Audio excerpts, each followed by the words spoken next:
31 जुलाई को utility stores के तमाम ऑपरेशंस बंद करने के फैसले के खिलाफ मुलाजमीन सरापा एहतजाज हैं।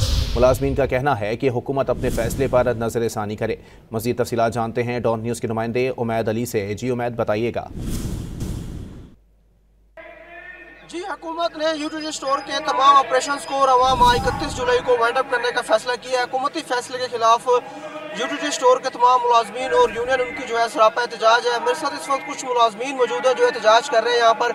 इनसे जानते हैं कि आप लोगों का इस वक्त हुकूमत से क्या मुतालबा है। हुकूमत ने पहले भी यकीन दहानी कराई थी कि यूटिलिटी स्टोर को जो है बंद नहीं किया जाएगा, तो अब इस हवाले से हुकूमत का क्या मौक़िफ़ आ रहा है, आप लोगों का क्या मुतालबा है?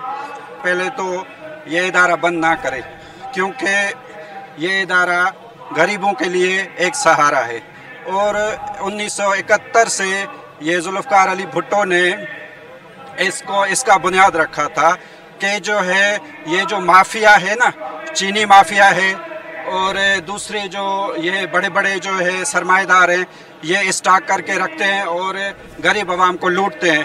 तो इनका जो है वाहिद सहारा यूटिलिटी स्टोर है। तो मैं हुकूमत से और इन सब जो सरमाएदार हैं इनसे अपील करूंगा कि भाई इस इदारे को बंद ना करें, और जो यहाँ के अगर आप बंद करना चाह रहे हैं तो इन गरीब वर्करों को तो कुछ देना, कोई पैकेज दें कुछ। ये खाली हाथ क्यों जाएं यहाँ से यार, कुछ तो करें ना, खुदा का खौफ करें।